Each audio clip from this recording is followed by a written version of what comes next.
cuando pensaba, digamos, en cómo armar esta presentación, en esos días, ¿no? Donde uno va elaborando, bueno, qué cuestiones sirve plantear, disparar, etcétera, me pasó a escuchar dos frases a distintos periodistas, a dos periodistas distintos, que en algún punto eran frases que podían dar cuenta de su propia práctica, perdón, de su concepción sobre su propia práctica, ¿no? Una frase fue en una discusión respecto de la problemática que planteaba Mónica, a dónde pertenecemos los periodistas y cuán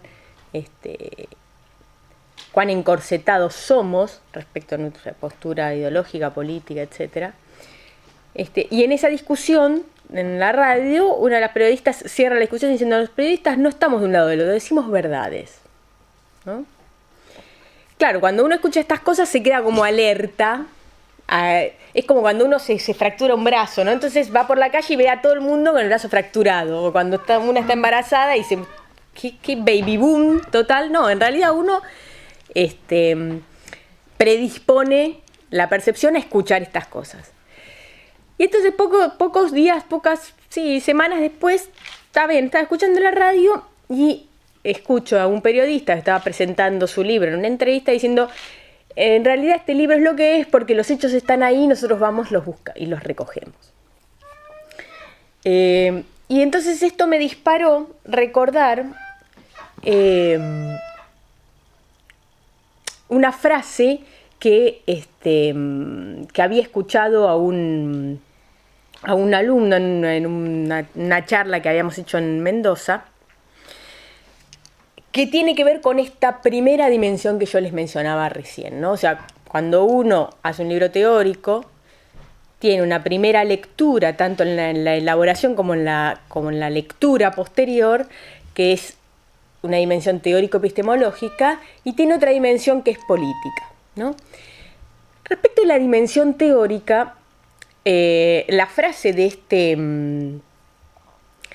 este alumno me parecía muy elocuente para poder pensar cuál es la relación que nosotros tenemos entre las agendas que circulan en este diálogo entre la política, los medios y los públicos. Él se quejaba y me decía: Natalia, nosotros tenemos una profesora que nos dice que si vamos todos a un choque, que si todos somos periodistas y caemos en el mismo momento en un accidente de tránsito, todos después contaríamos lo mismo, ¿no? Y me pareció muy saludable que él se quejara de esa visión de la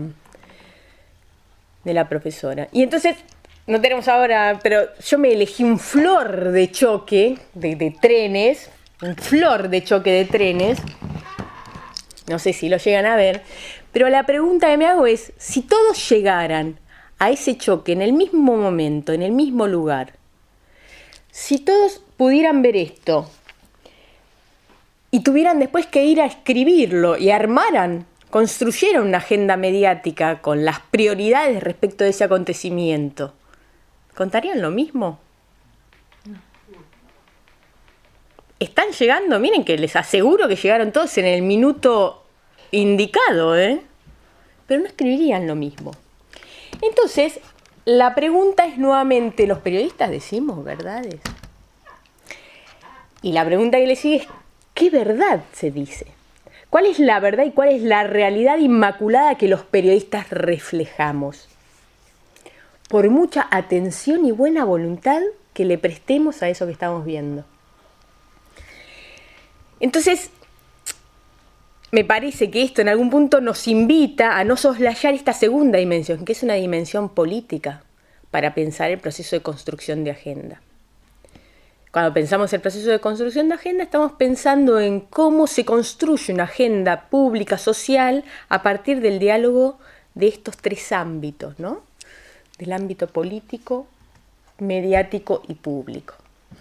Y en esta dimensión política, me gusta siempre recurrir a las hipótesis de quien fue el principal antecedente de la teoría de la agenda setting, que fue Bernard Cohen.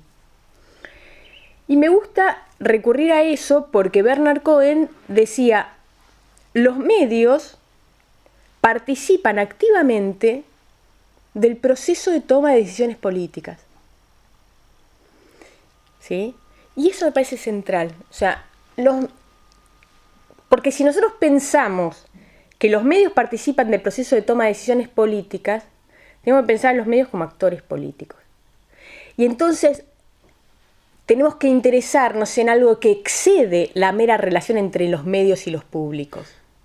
Tenemos que pensar también la relación de los medios con este triángulo que es agenda mediática, agenda política y agenda pública. ¿Cómo conviven estas tres agendas en el proceso de construcción de aquello que es importante? O sea, cuando hablamos de agenda hablamos de lo que es importante. Esta es la definición conceptual que estos teóricos le dan a esto.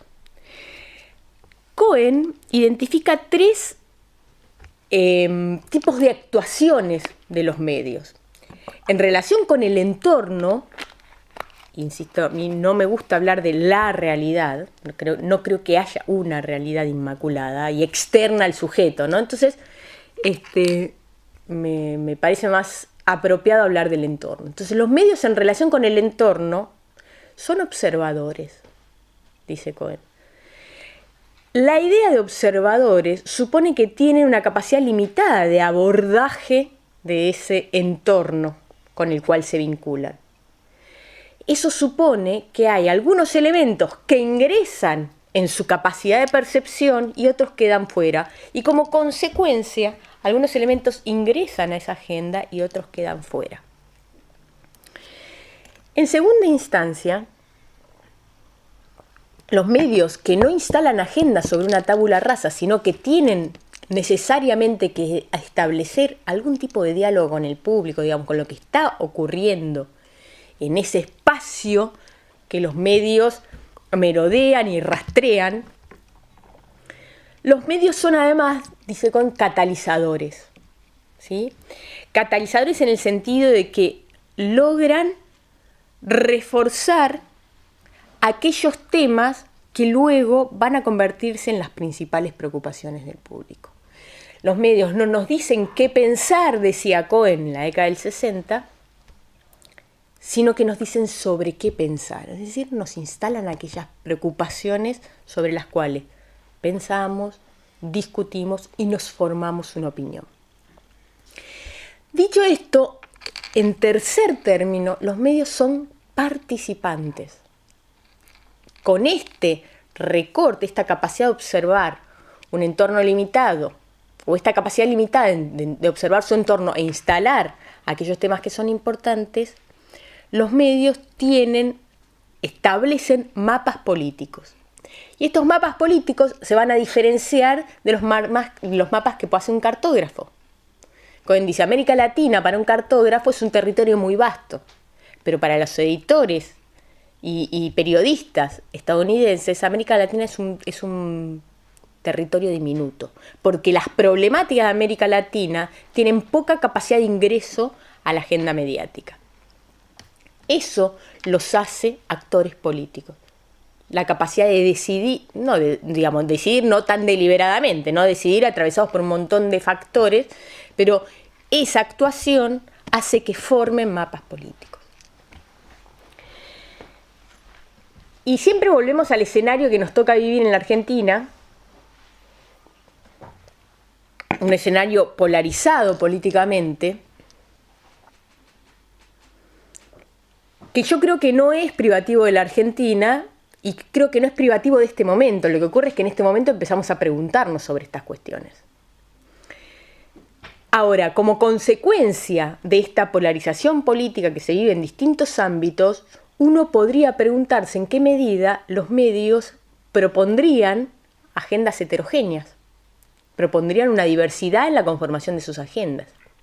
Y sin embargo, cuando uno hace un recorrido de los principales temas que aparecen en los temas, un conteo así, sin ningún tipo de análisis, lo que se da cuenta es que en realidad, al interior del sistema de medios más consolidado, más hegemónico, más oficial, la agenda de los medios es sumamente homogénea, ¿sí? y que es sumamente homogénea ahora y lo fue siempre. Digamos, lo que quiero decir es que ahora no cambió por el hecho de que haya más medios, muy por el contrario. No cambió tampoco por el hecho de que haya medios sociales o nuevos medios o medios digitales, ¿sí? En realidad, esto hizo que se concentrara más el tipo de producción de información y por supuesto se concentró mucho más con los medios digitales el consumo de los medios, ¿sí? Y esta forma de homogeneidad tiene una forma arterial inversa, solían decir los autores en la década del 50, 70, 80.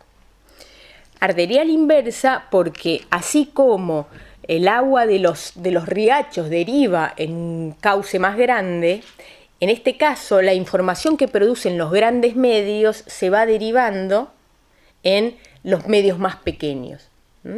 Entonces se da una homogeneidad en forma arterial. Ahora, esto no tiene que ver necesariamente con que haya coincidencia ideológica al interior del sistema de medios. Fíjense, ¿se acuerdan de esto? Del niño, ella. El niño encontrado. Lan. Este es un tipo de cobertura que llamamos personalizada, la noticia dramatizada. Es un tipo de construcción noticiosa que se centra en las personas por fuera de sus acciones y sobre todo por fuera de los contextos que los llevan a esas acciones. Fíjense, esta fue una foto que recorrió los medios tradicionales, recorrió las redes sociales, calcada, recreada, pero era esa imagen calcada, y esa capacidad de homogeneidad dio cuenta de una lógica de las rutinas productivas de los profesionales de la información que, se recuestan en esta repetición como, me gusta decir a mí, como un escudo defensivo para probarse que conocen la noticia real, ¿sí? Que es por supuesto muy inconsciente, no es una lógica consciente ni mucho menos, pero les legitima la elaboración de sus propias agendas. Y entonces, para cerrar con esta idea, en este proceso de construcción de agendas donde participan estos tres ámbitos, donde dialogan estos tres ámbitos, me parece que no podemos poner como identidad la relación, el diálogo que se establece entre la agenda mediática y la agenda pública con el diálogo que se establece entre la agenda mediática y la agenda política. Digo esto porque en la capacidad de influencia que puede tener los medios en los públicos hay una relación de tipo inconsciente, una relación de tipo cognitiva, que puede convertirse en actitudinal y puede derivar en una respuesta comportamental, ¿sí? La información que generen las agendas pueden derivar en estos niveles de influencia, que son subrepticios. No son manifiestos ni son tan fácilmente identificables.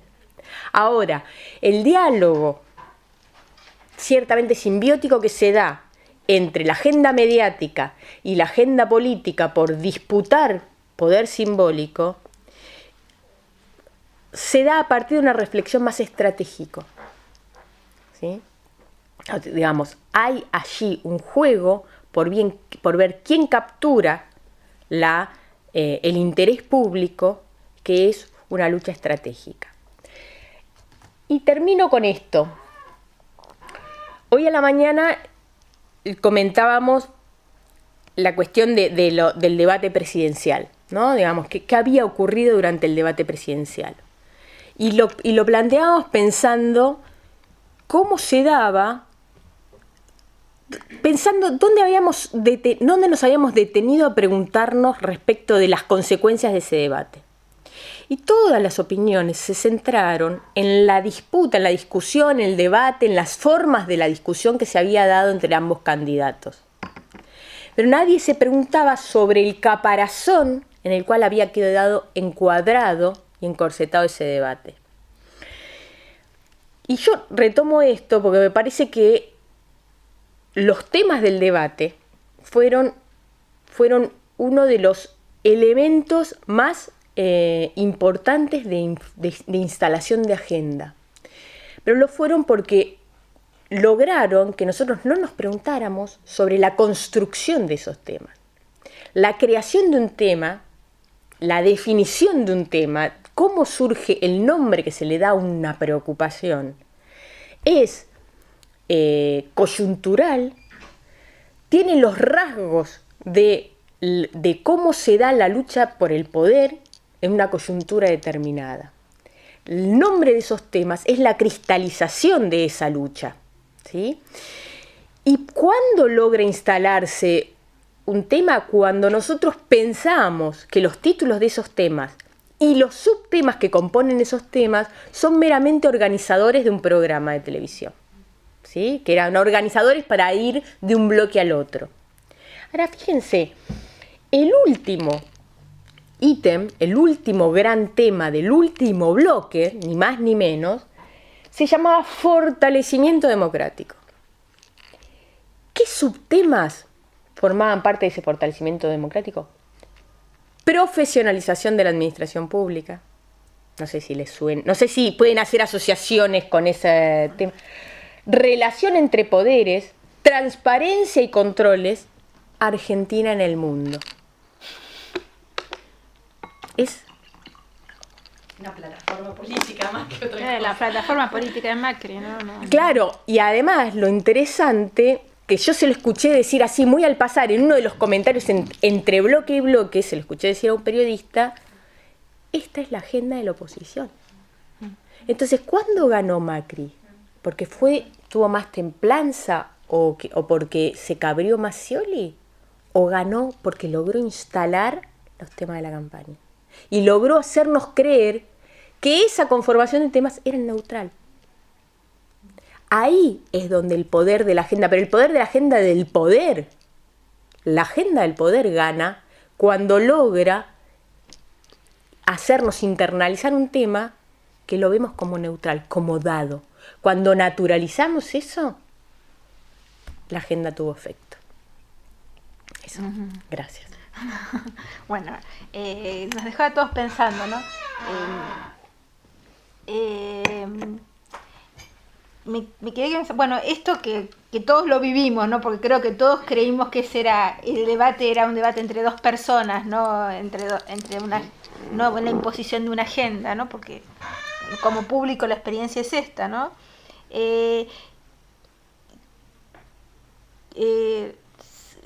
¿Qué tipo de estrategias se puede plantear desde los medios para desnaturalizar esas miradas? ¿Desde los medios? No, es imposible. Lo que pasa es que los medios no quieren desnaturalizar esta mirada. Los medios como, ¿no?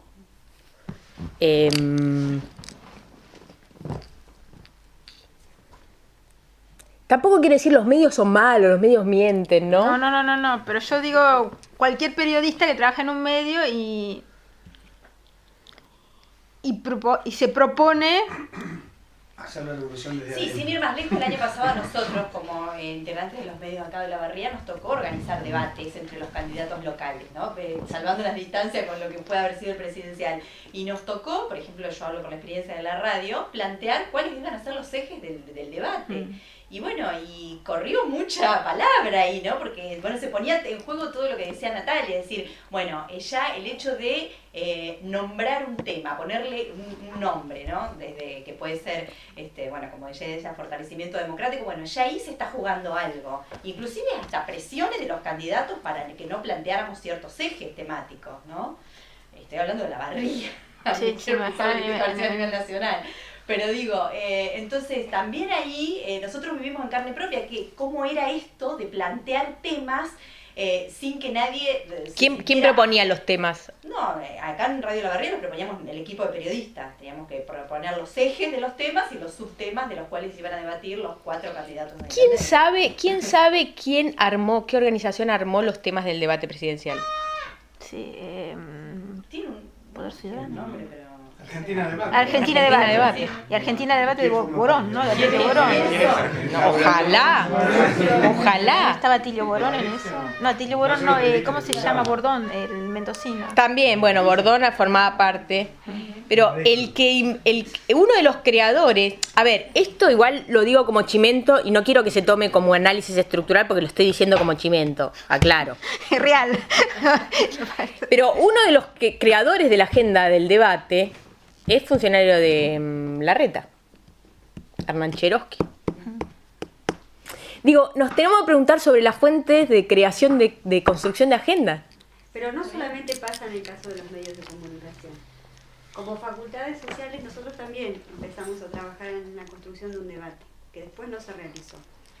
El trabajo fue arduo para nosotros primero ponernos de acuerdo sobre las temáticas. Y la perspectiva que salió tenía que ver con la temática desde la facultad. Nosotros como facultad, ¿qué temas nos interesan que los medios de comunicación hablen? Que los candidatos en este caso hablen. Y fue difícil, porque en algún momento hasta el hecho de tratar de guiarnos con las plataformas políticas, con las propuestas, hacían que se generaran confusiones. Y llegábamos a un momento donde reflexionábamos y decíamos, no, pero esto no, la facultad no está con estos temas, es el candidato que está con este tema.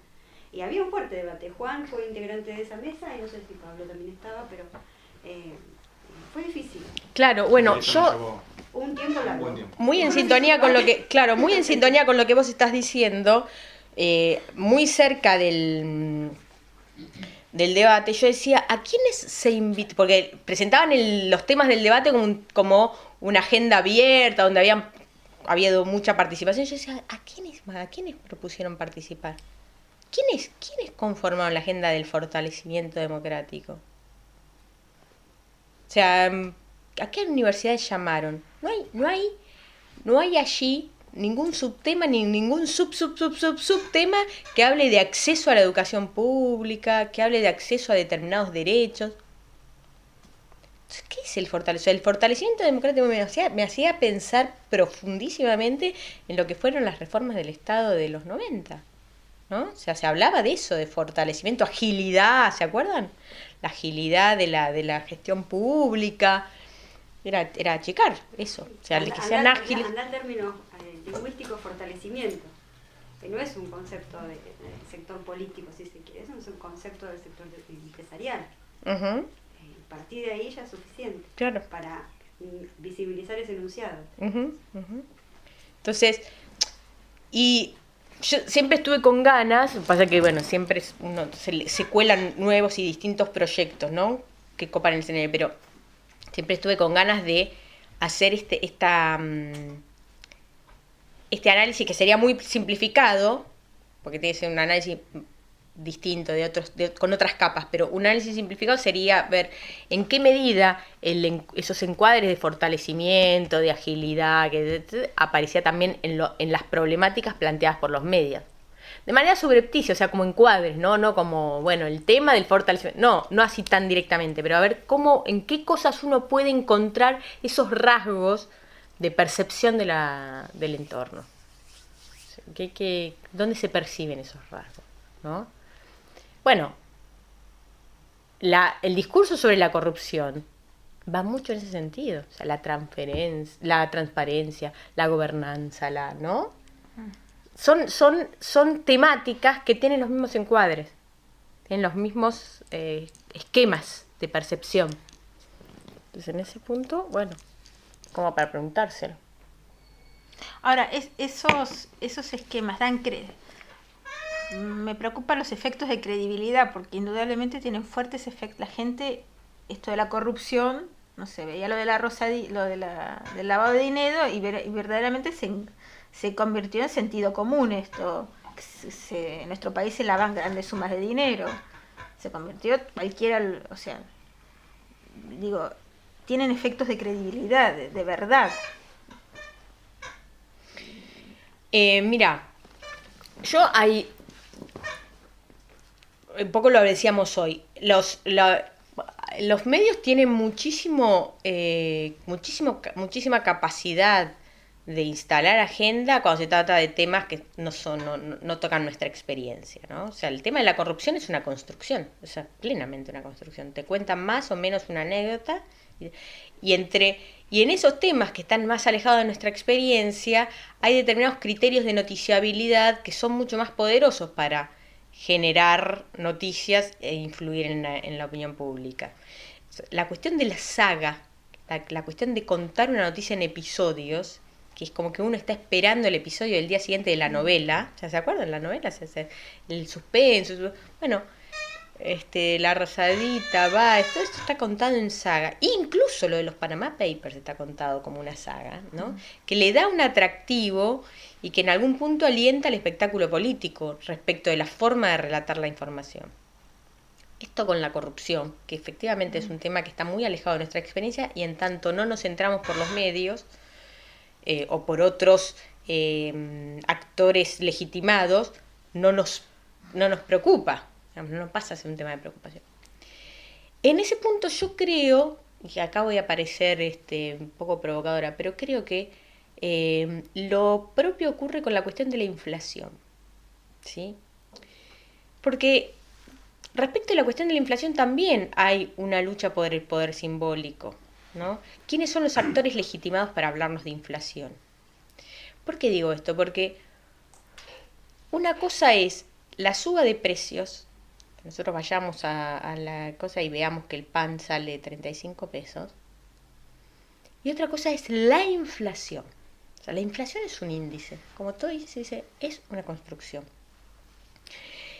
Esta cuestión que durante los años previos, por un error garrafal del gobierno respecto de darle o quitarle credibilidad a la agencia pública generadora de índices de distintos tipos, creo que ahí se perdió una batalla cultural. Eso generó que los actores privados sean más creíbles y estén más legitimados que la propia agencia de estadística. Pero nuevamente no nos preguntamos cómo se construyen esos índices. Y ahora eso se pone muy de manifiesto, porque como tenemos un apagón estadístico, la pregunta respecto de cuánto es la inflación con los índices opositores es más rara, es más difícil. ¿Cuáles son los dos índices que tenemos en este momento para analizar la inflación? El índice de San Luis, el índice de la Ciudad de Buenos Aires. Son dos índices que están compuestos de manera distinta. El índice de San Luis tiene mayor peso de los bienes y el índice de la Ciudad de Buenos Aires tiene mayor peso de los servicios.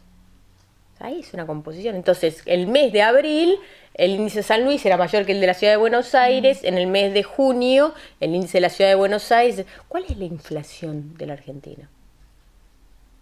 Esta pregunta que ahora se pone en evidencia por el apagón, el año pasado no nos la hacíamos. ¿Cuál era el índice Congreso el año pasado? ¿Cómo se armaba ese índice? Bueno, ¿cuál era? ¿Cómo armaba el índice la UCA? No sé. Son todas preguntas. O sea, con esto no estoy diciendo, o sea, a ver, hay gente en la UCA que arma estas encuestas, etcétera, que es muy respetable, que además ha salido de los mismos lugares. Salen de los mismos lugares, estudian en el mismo lugar, o sea, probablemente hasta coincidan metodológicamente. La cuestión es qué índice y qué composición se legitima. Eso es construir agenda, eso es instalar agenda. Es darle legitimidad a un número que es una construcción, pero se le da legitimidad porque uno no se pregunta sobre esa construcción. Entonces vuelvo a lo mismo, es la agenda de los temas del debate, la agenda de los componentes de un índice. Cuando yo empecé la maestría en el 2003, yo hacía una maestría en sociología económica, o sea, nada que ver. Aparentemente nada que ver, pero la verdad pero sí tuvo mucho que ver. Y teníamos ahí una profesora de demografía, que es sumamente crítica del INDEC, pero digamos del INDEC más legendario, ¿no? Y tengo el recuerdo de que ella decía que no puede haber un índice unificador de las provincias. porque la cultura alimentaria y de uso de servicios es tan distinta y es tan cultural que no podemos imponerle a Jujuy el índice de la ciudad de Buenos Aires. Pues el gasto, el índice de los gastos se compone culturalmente. Entonces, ahí también hay una discusión respecto de cuál es el índice legítimo. Hay un libro, bueno, probablemente les suene, Economía Contramano, que fue el primer libro que escribió Alfredo Zayat, y él en una parte de ese libro pone en discusión la composición de los índices. O sea, él dice, es un error pensar que el IPC es un dato que pueda dar cuenta de la inflación. Entonces, por eso digo, a ver, ¿para qué voy con esto? Porque fue una digresión que me fui un poco al diablo. Es muy claro y es muy fácil darse cuenta que la corrupción es un tema no experiencial y que los medios tienen más capacidad de instalarlo cuando es un tema no experiencial. Nos enteramos o dejamos de enterarnos cuando lo instalan.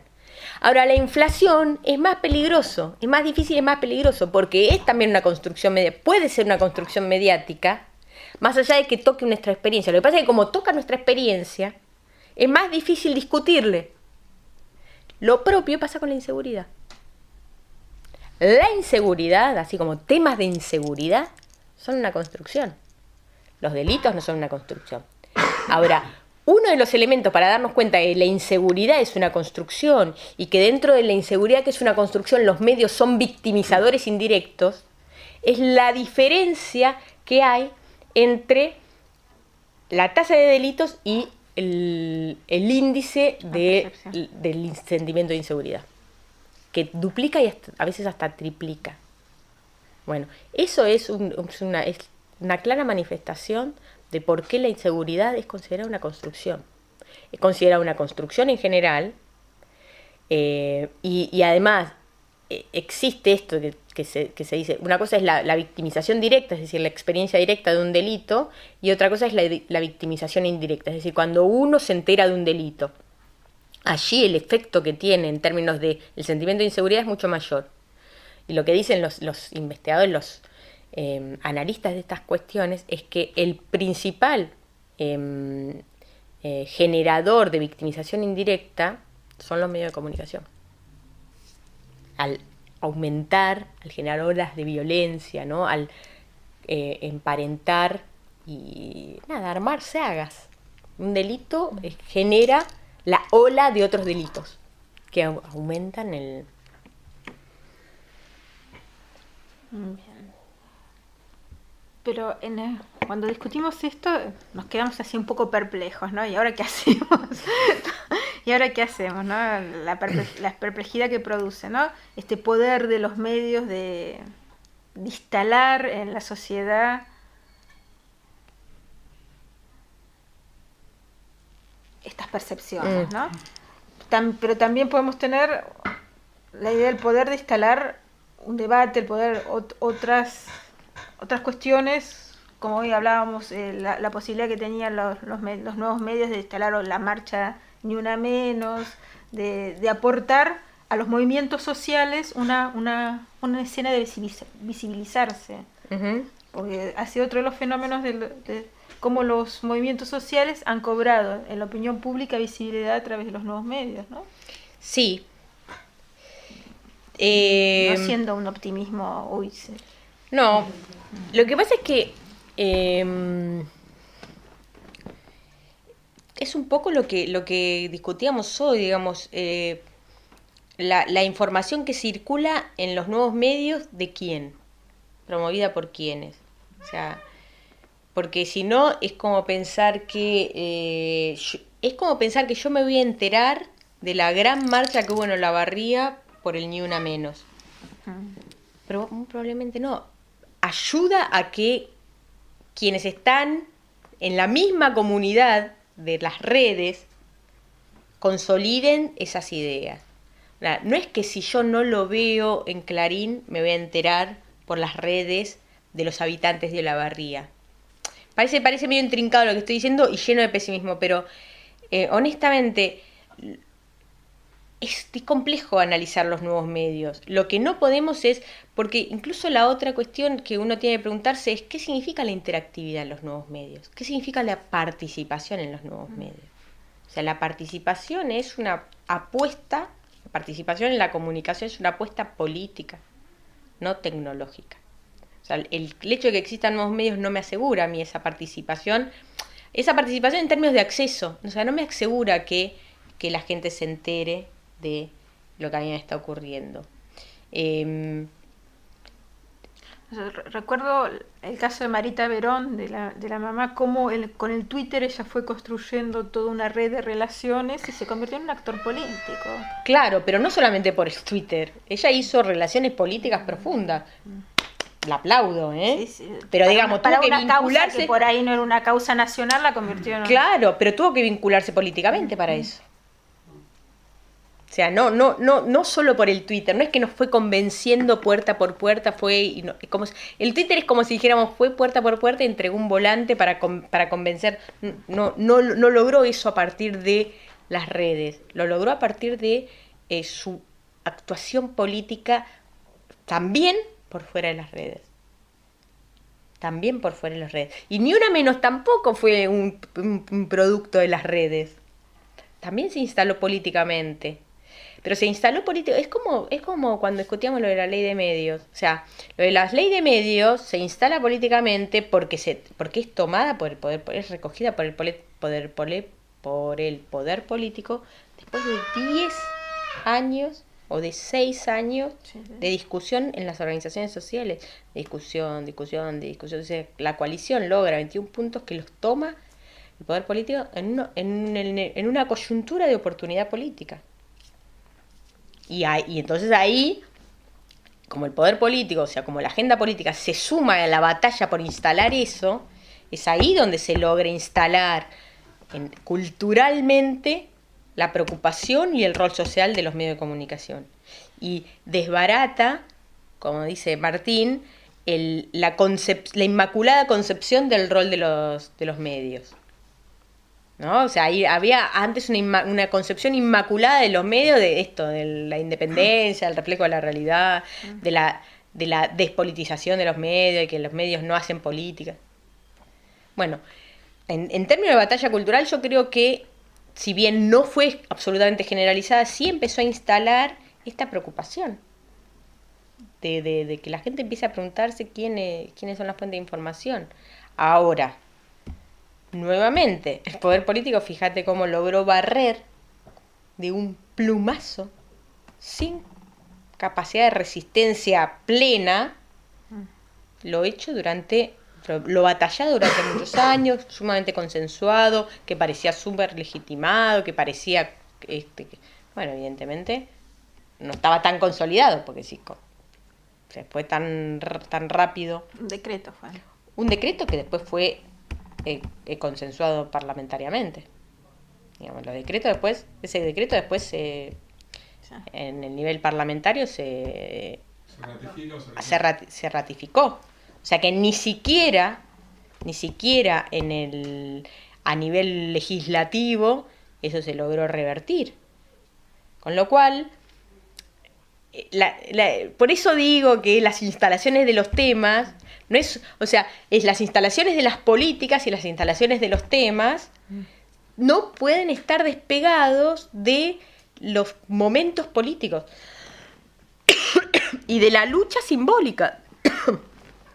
Porque por algo ahora se deroga y se anula esa ley en nombre de la convergencia.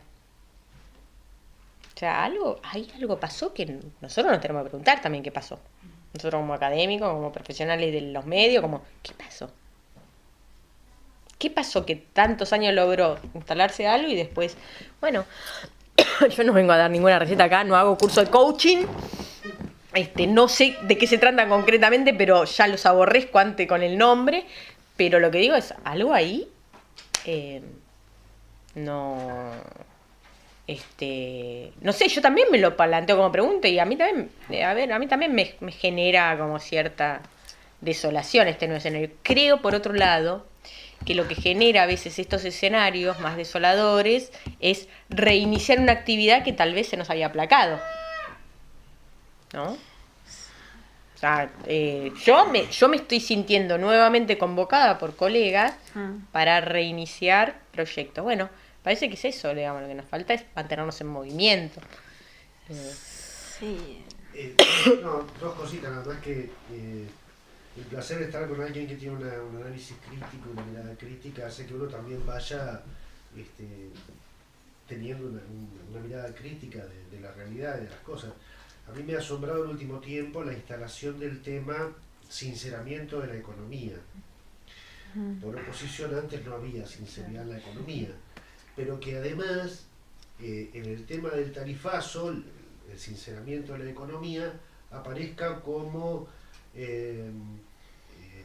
una calma, digamos, bueno, no es tanto el tope del 400% de aumento, que se lo tome como un alivio, que sea solo del 400%. Sí, 400 y 500. Pero digamos, una medida que alivia desde el gobierno, alivia a la gente, sin ponernos a pensar lo que significa un 400% del aumento de la tarifa. Eso por un lado. Y por otro lado, el domingo estaba leyendo el diario local, donde aparecía la nota sobre Ni Una Menos y estos días de visibilización del tema. Me encuentro con una publicidad de una página donde hay un muchacho joven sentado en un escritorio y dos secretarias, página, dos secretarias, una apoyada en el escritorio con minifalda y un Sí, tajo un sexismo importante, absoluto. las piernas, y la otra secretaria, una mirada cómplice entre los tres, y uno supone, venden ropa, venden shampoo, venden Medias. abogamientos, medias, abogamientos No, pero venden cemento. de oficina. No, venden pedregullo, granza y arena. Materiales para construcción, se llama Canteras Argentinas. Y vos la pasás de un tema a otro, lo pasás como si nada. Bueno, hoy cuando hablábamos de eso me refería exactamente a eso, a cómo ingresa Ni Una Menos a la agenda. Porque hoy decíamos eso, bueno, a ver, ¿cómo logró Ni Una Menos ingresar a la agenda? Primero, a mí me da la impresión de que Ni Una Menos ingresa a la agenda, o sea, no se sostiene en la agenda. Ingresa a la agenda cuando hay episodios o cuando hay acontecimientos de este tipo, o sea que es un ingreso ciertamente eventual, o sea, uno va a hacer un tratamiento episódico de determinados temas o un tratamiento más analítico. Bueno, puede prestarse a una cobertura analítica o no, pero no perdura en el tiempo, no es tema de preocupación permanente. Ahora, si uno emparenta eso, el acontecimiento de una nueva visibilización, marchas, etcétera, etcétera, con esto otro, hay que ver qué gana, porque en realidad lo que nos pasa así, como en un subtexto, Claro. es esa publicidad. Esa publicidad está naturalizada, no Pero está en los medios racionalizada. audiovisuales pasa lo mismo, tenemos en un informativo la cobertura, si querés, de la marcha de Luna Menos y pegada a un programa como el de Tinelli o cualquier otro que no hace falta que abundemos en el lugar que le otorga a la mujer. A la Entonces, mujer, ahí a pasa los lo niños. mismo. Bueno, sí. en ¿Se general. acuerdan lo de los niños, Sí. no? O sea, la casi prostitución de los niños, ¿no? Bailando reggaetón. ¿Qué prevalece ahí? También te Sí, queda, sí, sí, sí. ¿no? Como mensaje. Claro. Bueno, después. Hay un tema que para mí me interesaría que por ahí comentaras un poco, creo que a la mañana lo trataron. Yo estaba viendo ahí una socióloga británica que se llama Natalie Fenton, que ha trabajado el tema de cómo a veces también Internet y los medios sociales crean como un gueto entre los que están informados de una manera.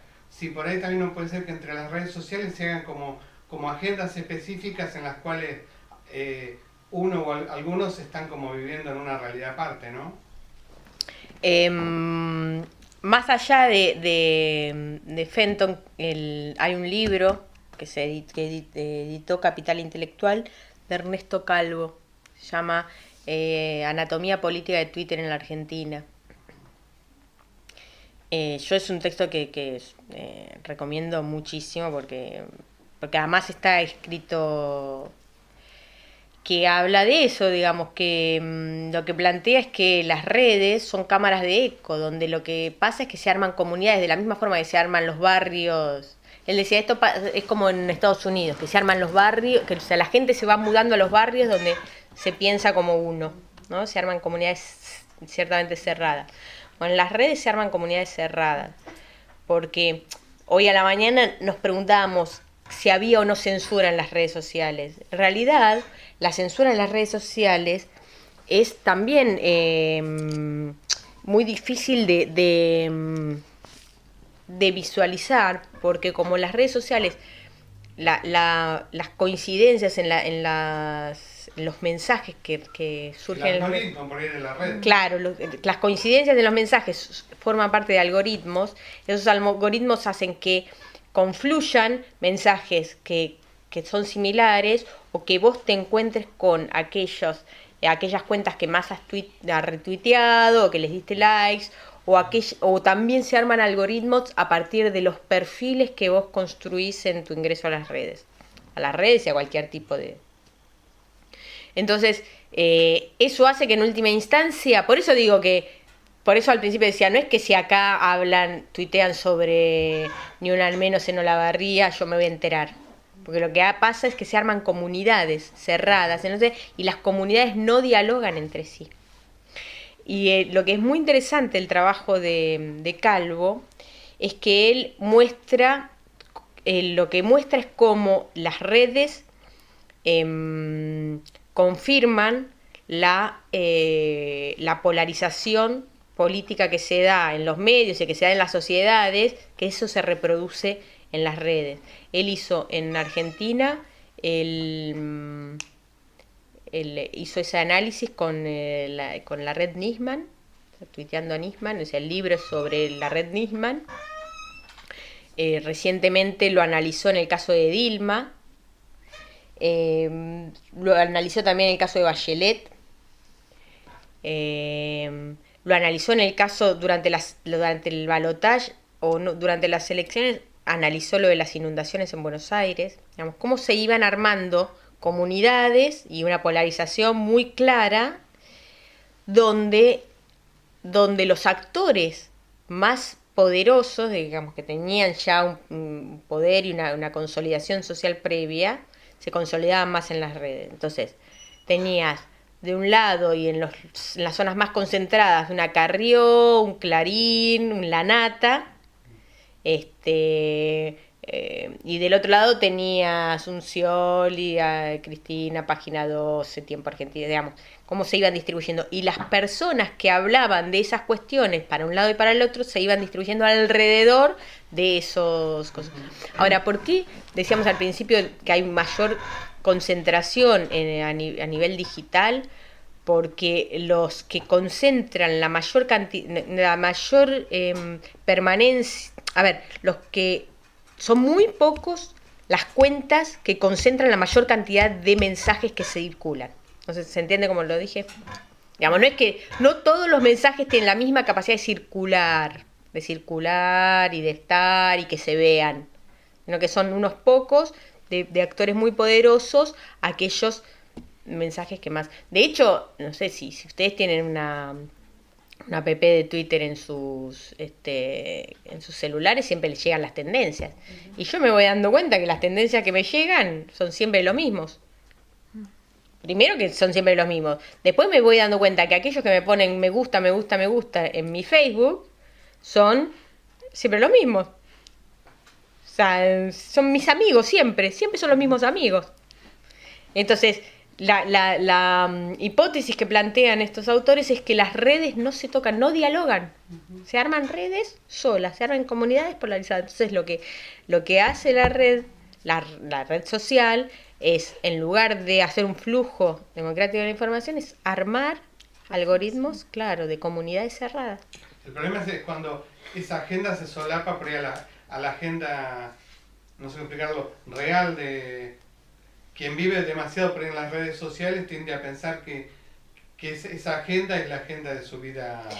Lo que dice Calvo es que la cámara de eco, es un término de las ciencias políticas, que lo que dice es que te vuelven aquellos mensajes que confirman tus creencias previas.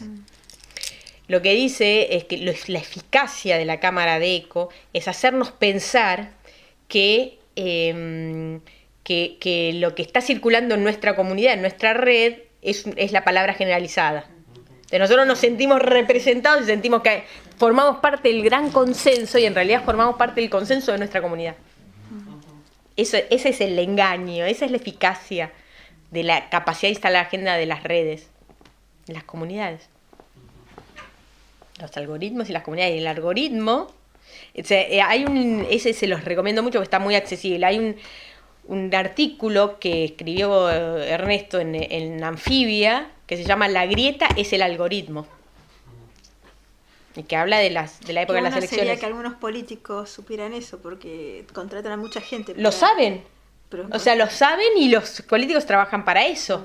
Digamos, para consolidar, porque precisamente, por eso yo hoy me preguntaba, lo importante del análisis de las redes es en qué agenda ubicamos a las redes. Entonces, las redes, las cuentas de los políticos, de las redes sociales, tienen mucha capacidad de instalar agenda. No solamente en los medios tradicionales, sino a nivel de la formación de las comunidades. Entonces, los políticos, como deben saber esto, o sus community managers saben esto, trabajan para eso, para consolidar ese tipo de información, de circulación de mensajes y además también contratan a los tuiteros. Sí, a los tuiteros que, ¿cómo se llaman? Los que marcan tendencia, pero no me acuerdo cómo se llaman, los patrocinadores. ¿No? Una pregunta, y bueno, no sé si lo sabrás, pero los tipos apuntan a introducirse dentro de comunidades que piensan como ellos, o apuntan a migrar a comunidades que no piensan, que no son su electorado, a captar votos de otros, digamos. ¿Cómo laburarán ahí en la red social? ¿Qué agenda? O sea, tratarán de ponerse sobre otras agendas metiéndose en esos microclimas, porque son como microclimas, ¿viste? Sí. Los cruces no son la tendencia. Porque hay diferencia entre lo que se llaman trolls, fakes o lo que se llaman los operadores. O sea, los operadores son los que tratan de consolidar estas redes y de fijar agenda, porque en realidad lo que hacen es fijar agenda. Y pasó con la foto de Scioli que publicaron al día siguiente de las elecciones generales, que publicaron esa foto que estaba en Italia. ¿No? Bueno, pero esa foto, sí. O sea, las fotos se instalan por ahí en ambas agendas. La cuestión es qué se dice sobre eso. Sí. A eso me refiero. Pero es difícil porque en realidad, más allá de lo que quieran hacer los operadores en todo caso podrían empezar a armar, ya yo conozco gente que se arma fakes por si en algún momento es necesario. Sí, madura es. Tengo un amigo.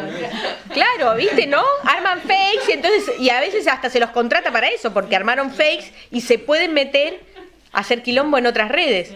Sí. Pero... Con capacidad de influencia. Claro. Sí, más menos, pero digamos, es lo que se busca. Ahora... ellos pueden meterse a hacer quilombo dentro de las comunidades, pero las comunidades los exceden. Es como que uno diga, yo me porto mal dentro del sistema educativo. Okay. Sí, bueno. Hacer resistencia dentro del sistema. Pero el sistema educativo o sea, pero no salís del sistema educativo, haces quilombo dentro. Bueno, o sea, lo de las comunidades quiero decir eso, digamos, son estructuras que exceden la capacidad subjetiva de agencia, digamos.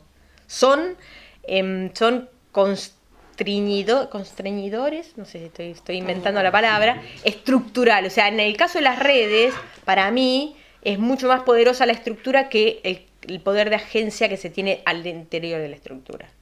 Yo en ese sentido soy muy estructuralista, digamos, pesimistamente estructuralista. Ejemplifica eso, ¿no?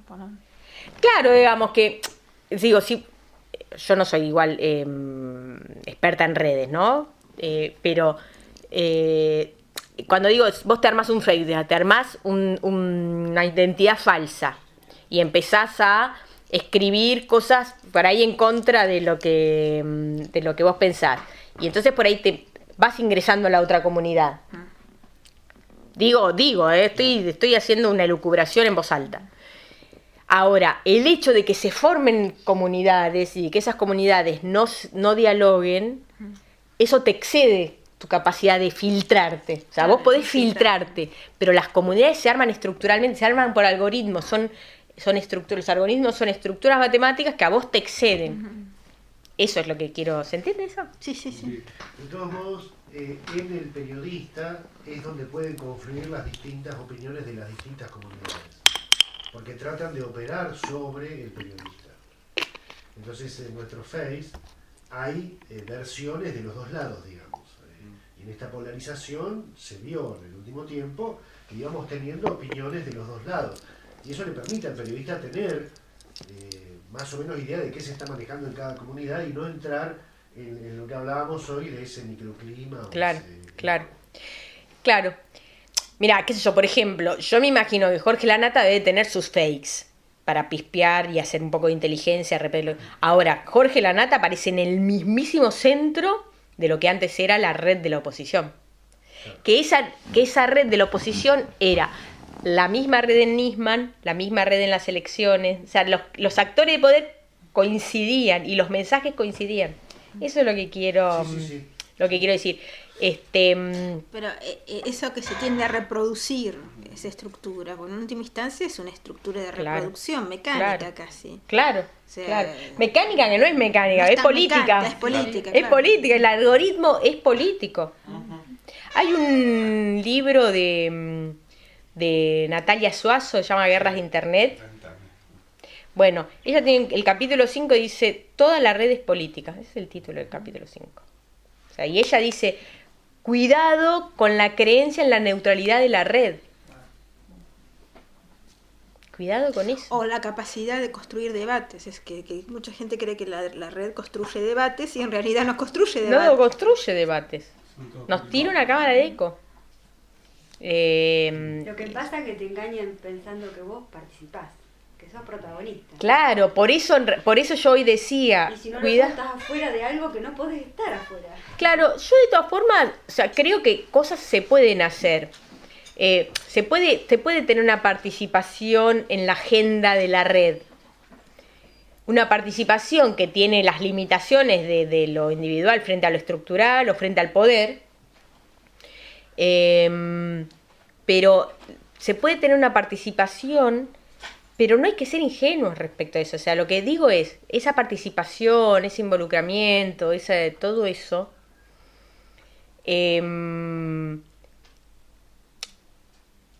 se genera por el involucramiento político, no porque la red lo genere sola. Por eso hoy a la mañana decía, cuidado. O sea, la pregunta es, ¿la interactividad y la participación se da porque te lo da la tecnología o porque te lo da la política? Que es un poco la misma reflexión respecto de si la red es neutral o no lo es. O sea, lo que te permite hacer cosas es la actuación política, que también se lo permite la red. O sea, lo de la red es una actuación política. Y volvemos a lo mismo del debate. El problema está en presentarte las cosas como neutrales. El problema está en la neutralidad. No hay neutralidad. No hay neutralidad en el periodismo, no hay neutralidad en los medios de comunicación, no hay independencia en todas esas cosas y no hay neutralidad en la red. Entonces, eso, hay que estar atentos y eso me parece que la resistencia a eso está en las instancias de reflexión. Estos son espacios de resistencia. Claro, eso yo lo que quería comentar antes, y era quizás, digamos, es algo que se sabe, ¿no? Pero que no está de más comentarlo, que los espacios donde hacemos periodismo, digamos, como forma de trabajo todos los días y muchas horas por día, tenemos escasísimos espacios para la reflexión. Claro. Y entonces siempre vamos detrás de, ¿no? Y cuando ya nos pasaron las cosas por arriba decimos, pero esto lo tendríamos que haber puesto a pensar, o cómo no lo debatimos. O sea, existen los espacios de reflexión informales, la charla entre los compañeros, el WhatsApp entre el grupo, decir, che, ¿cómo tomamos este tema? ¿Qué les parece esto? ¿Cómo leyeron aquello? ¿Qué quieren? Pero no como algo institucionalizado. Seguramente también por la dinámica de los medios y esta expresión que usaste hoy del tema de las rutinas, ¿no? No está en las rutinas periodísticas la reflexión. No, está. claro, no. Siempre llega después de, cuando Claro. nos pasó algo, cuando dijimos algo que no teníamos que decir, Claro. cuando nos sentimos que nos operaron, cuando, bueno, etcétera, etcétera. Exactamente, exactamente. Sí, claro. Y lo estás Pero- pudiendo reflexionar en un momento distinto a la rutina. Claro, exacto. Entonces, Pero la rutina te come, o sea, la rutina es, por eso yo decía lo forma del parte, me parece, de estructural. la perversidad, por llamarlo de alguna manera, del sistema en el Claro. que laburamos. Claro, Que claro. muchas veces el que está fuera de los medios no se termina de dar cuenta cómo es. No, no, Digamos, la picadora de claramente carne. no. Por eso yo, cuando charlo estas cosas, digo, ojo con Clarín miente. Ese es un mote que sí le sirvió al sistema político para dar esa lucha cultural, pero es una simplificación que nosotros no podemos sumarnos a esa simplificación, porque le hacemos el mismo juego que hacemos, es Clarín es independiente o Clarín miente. No, ahí pasa en otra cosa, es más compleja la cuestión. Por eso yo decía, lo del niño muerto no tiene que ver con la perversión del periodismo de mostrar ese niño muerto. No, tiene que ver con las rutinas, con el impacto, con lo que es noticiable. Los criterios de noticiabilidad están instalados, no hay reflexión sobre los criterios de noticiabilidad. Sin embargo, la discusión que se estableció en el Diario de España respecto a eso también fue parte de una noticia, porque se mostró cómo en la mesa de redacción se debatió respecto a Ujú, eso. ujú. Fue la única vez que yo, Sí. desde los últimos, Sí. últimos años, recuerdo que se muestre esa parte Claro. de cómo se construye la noticia, porque también fue noticia. El Claro. debate interno dentro del medio de comunicación fue muy raro, pero sin embargo estuvo. Sí, sí. Sí, tal cual, tal cual. Porque ¿a qué voy? ¿Por qué es tan impactante eso? Porque la personalización, o sea, el espectáculo político tiene algunos elementos, algunos rasgos que son muy fuertes. Uno es la personalización, pero la personalización despojado de todo. Y esa personalización se da descontextualizada. O sea, ese no fue el único niño que estaba en esa playa. De hecho, no fue el único integrante de esa familia que murió ahogado. Estaba también su hermano, su madre. Pero nos instalan eso y es tan fuerte eso que nos corren de cualquier otro tipo de consideración más analítica, más abstracta, más histórica. Cuando se da esa homogeneidad, es muy fuerte, porque además esa homogeneidad tiene una fuerte capacidad de imponerse en la agenda política. Ese episodio de Ailán tuvo efectos muy importantes en las consideraciones políticas de los gobiernos de Francia y Alemania, ¿se acuerdan? Sí. Bueno, ese es el poder de la homogeneidad en el sistema de medios. No solamente la capacidad que tiene de instalar agenda pública, por eso yo decía lo de la reproducción en las redes sociales de esa imagen. O sea, esa imagen generó un nivel de homogeneidad aberrante. Porque fue tan planetario como se instaló, y era todo el tiempo más la repetición de verla en cualquier tipo de manifestación de información, del tipo que sea, esa imagen. Todo el tiempo. Y eso tuvo efectos incluso en la agenda política. Eso no significa que la agenda política se haya conmovido y entonces haya tenido un efecto aperturista. Ojo. Porque, digamos, a la larga, las decisiones políticas de los gobiernos de Europa fue bastante más de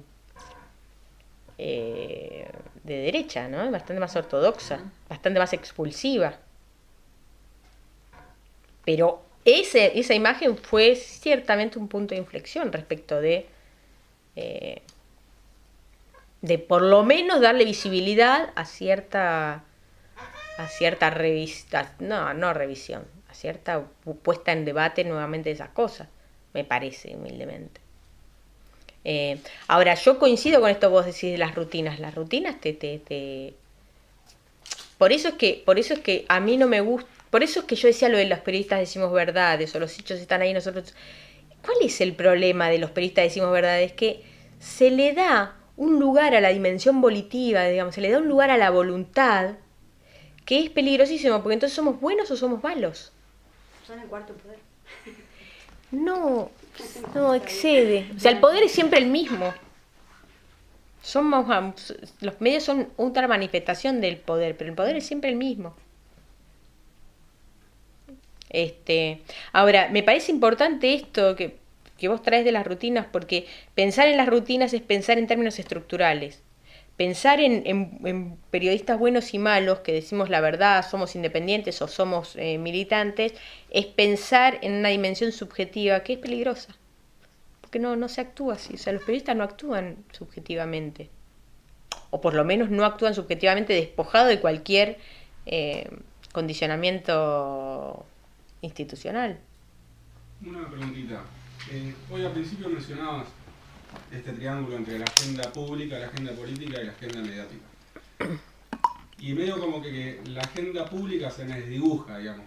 Porque tiendo a pensar, por ahí me equivoco, como que ahí se ubica el lugar del lector, del observador, de los radioescuchas, no sé, lo que sea. Y por lo general es es como que se polariza el poder en esos dos lugares. La agenda pública y la agenda mediática y la política. Y después son cajas de resonancia, cajas de eco, No, microclimas. no, ¿sabés qué? Está muy bien lo que decís. Antes, me parece, ¿no? No, lo que a mí me parece es que la agenda mediática no impone ningún tema sin husmear lo que está pasando en la agenda pública. La agenda mediática no impone ningún tema sin dialogar con la agenda política, al igual que al revés. O sea, por eso a mí me gusta más hablar de proceso de construcción de agenda que proceso de instalación de agenda. ¿Sí? Porque el proceso de instalación de agenda pareciera ser que solo los medios se instalan sobre el público y listo. No. Todas estas agendas se influyen al menos en alguna medida, porque no es posible instalar un tema sobre la nada. Lo que pasa es que lo que sí es importante es que midamos las correlaciones de fuerza, porque así como las cuentas de determinadas fuentes institucionales, si querés, para abrir un poco más el espectro respecto de las oficiales estatales, ¿no? Las fuentes institucionales que tienen más capacidad, que son producto de corporaciones, etcétera, tienen... ¿Cuál es la diferencia sutil que yo veo? Que tienen una capacidad de acceder a la agenda mediática de manera más estable en términos noticiosos. Yo a las organizaciones sociales, a los movimientos, etcétera, los ubico más dentro de la agenda pública, ¿no? Y lo que veo es que la capacidad de acceso que tienen esos actores a la agenda mediática es bien distinta, muy inestable. Es errática, es inestable y además, por lo general, la capacidad de ingreso de los movimientos a la agenda mediática se da en la medida en la que esas rutinas periodísticas terminan tergiversando los reclamos y las iniciativas iniciales de esos movimientos. ¿Se acuerdan del set del piquetero? O sea, ¿cómo logra ingresar el movimiento piquetero a la agenda mediática en el momento de mayor crisis de la Argentina, que a 2001-2002? El set del piquetero. O sea, el piquetero había un proceso metonímico terriblemente perverso y demonizador del piquetero. Sí. Pero nada se decía de sus reclamos, nada se decía de la situación socioeconómica. La situación socioeconómica, de qué opciones tenían de reclamar frente a ser gente que no podía parar una fábrica. No, había un proceso metonímico de reducción de esos movimientos al set del piquetero. Entonces, esas negociaciones, cuando yo digo negociaciones, no son negociaciones consensuadas, No, claro. son negociaciones muy ríspidas. Tensiones. Esas negociaciones son las que hacen los distintos actores para tener visibilidad. Por eso insisto cuando digo, ojo de qué cuentas de la red hablamos. Mis mensajes no llegan, no tienen capacidad de subir a la visibilidad que tiene el Twitter de Aníbal Fernández. Por eso digo, cuidado con lo de la neutralidad de la red o la interactividad y el flujo de información. Lo mío me lo leen, o sea, a mí me retuitean 3, 8 8 amigos. Vamos, Nati. Claro, es eso, ¿no? Claro, hay que pensar, bueno, en la mesa de café también eran 8 amigos. Claro, por eso, digamos, nosotros nos sentimos que estamos en el medio de todo el mundo y en realidad seguimos en la mesa de café. Éramos 8. La aldea global, llena de mesitas de café. Claro. Claro, hay como una fantasía, ¿no?, de omnipotencia que a la hora de saber cómo funciona uno cae en la realidad, ¿no? Sí, Cae sí. en la verdad. Pero insisto, yo creo que efectivamente los dos ámbitos de poder real se dan en la agenda política y en la agenda mediática. Y lo de la agenda pública, yo odio la palabra empoderamiento, ¿no? Empecé una palabra re noventista, ¿no? Porque la odio porque además tiene esta yo Che, odio... las feministas los usamos mucho. Ah, sí, perdónenme. Yo lo odio, ¿saben por qué lo odio? Porque Sí, o sea, viene en yo inglés creo de más, power, en todo caso, sí. creo más en la idea de fortalecimiento. Sí, fuerte, sí. Pero no le gusta a ella. Claro, ¿ves? A vos no te gusta, pero está bien, o sea, está bueno que discutamos qué Claro, significan las ¿cómo palabras, nombramos cuáles son lo que hacemos? Claro, ¿qué enfoque tienen las palabras? Porque a mí no me gusta el empoderamiento porque me parece que se usó mucho, perdonen si hiero susceptibilidades, pero como que fue parte de la cosa ONGista de los 90, de dejar librado a la agencia el empoderarse. Sí. Entonces con eso se justificaba la salida del El Estado. Sí, es cierto. Entonces por eso me jode. Y me parece que una de las cosas que tiene la red es eso, digamos, la ilusión del empoderamiento. Pero es nuevamente el empoderamiento dejado librado a la benevolencia de la red despolitizadamente. De manera despolitizada. Entonces, nada, creo que es peligroso. Creo que la red es peligrosa. Bueno, eso no les estoy diciendo ninguna novedad. A borrar las cuentas. Ahorrar las Hacer política. Hemos vivido en la barriera últimamente unos episodios de cruce a través de las cuentas que han llegado a los medios. Y como experiencia personal, uno creía que estaba en una mesa de café en su Facebook. Y de pronto tenés repercusión pública y es muy difícil después volver a la mesa de café.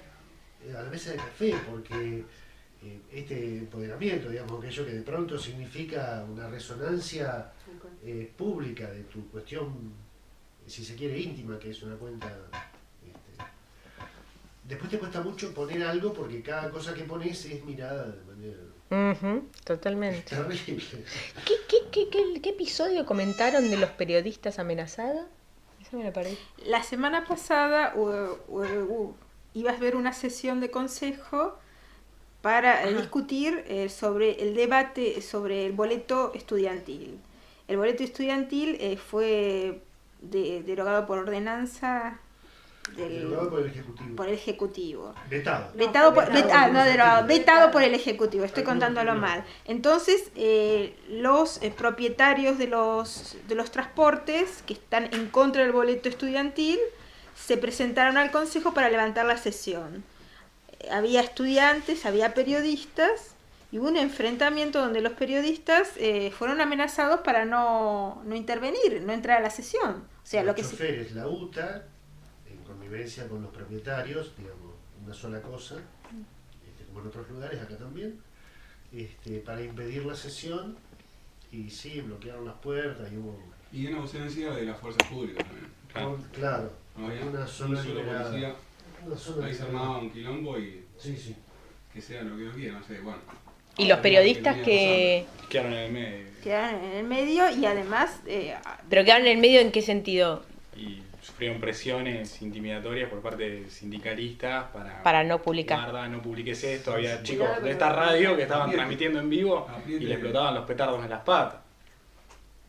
y no había policía. Bueno, me parece que cuando yo pensaba en esto, bueno, que fue un momento en donde todo esto lo vivís en carne propia, ¿no? ¿Qué hago como periodista en medio de este tole-tole? Me voy a casa, cierro los ojos y sigo como si nada, o me hago...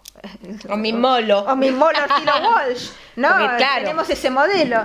Claro. un momento muy difícil, y además me parece que judicializando esta cuestión, ese debate quedó como diluido, que es lo que nos está pasando. Te sentís desprotegido por el poder.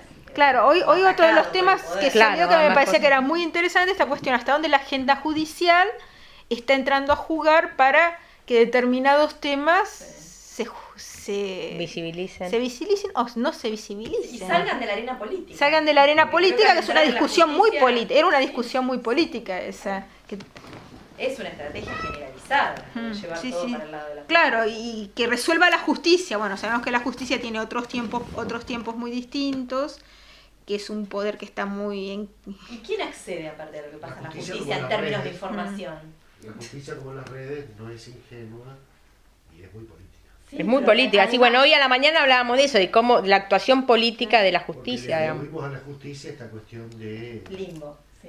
Claro, sí, de ecuanimidad. Además que Pero tenés hay que un tener todo... expediente, ¿quién accede? ¿Quién tiene fuentes judiciales para seguir un tema? O sea, súper Tenés que engorroso. tener abogados, Desde el punto de vista de la cobertura periodística, Sí, de cuando sí, un sí. tema entra a la justicia. Es bastante engorroso seguirlo. Claro. Los fiscales y los jueces casi que no dan notas. Digamos, algo que te dediques a eso, cosa que sabemos acá en la ciudad nadie hace periodismo judicial específicamente. Y además internamente hay decisiones, digamos, la decisión de mover un expediente o no es una decisión También. política. Bien.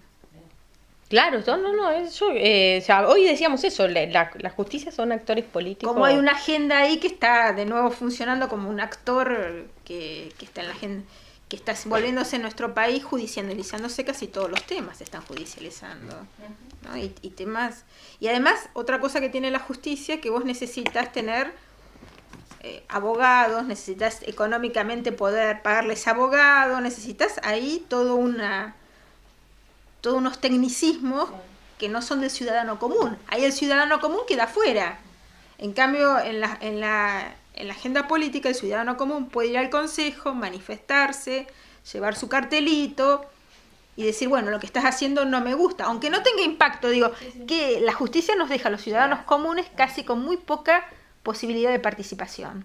Si no tenés un abogado, si no sabes el lenguaje, nos deja muy afuera. En cambio, la democracia permitía en la agenda política que el ciudadano tuviera cierto grado de participación. No te digo que fuera plena, pero te digo, vos podías ir al consejo y decir, bueno, a mí lo que está pasando con esto en un cartel no definías, pero lo podés manifestar. Nos manifestamos, es un país que por suerte todos nos manifestamos bastante, tenemos muy política, pero me parece que el gran problema en este momento es que esta agenda política, esta agenda judicial, nos está dejando afuera.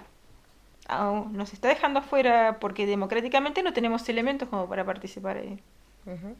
Lo cual es muy desesperanzador. A pesar de que a Lilita le encanta, a mí no me gusta. Sí, claro. Claramente. Sí, de todos modos, de los hechos con el tema del boleto la semana pasada y todo eso, yo por lo menos me da mucha esperanza el hecho de que al menos el paisaje de la ciudad empezó a cambiar. Porque si la gente no está encontrando el espacio en los medios de comunicación, sí los está empezando a encontrar en la calle. Y esta es una particularidad que estoy notando en Olavarría. Por ahí en Capital están más acostumbrados a encontrarse con manifestaciones o con gente que está reclamando en las veredas. Y de un tiempo a esta parte Olavarría está siendo protagonista de eso. Y eso no es casual. Algo está sucediendo, más allá de las redes, más allá de los medios de comunicación. Les doy un ejemplo. Una mañana tuve que hacer un mandado y pegar una vuelta por la ciudad y en la puerta de la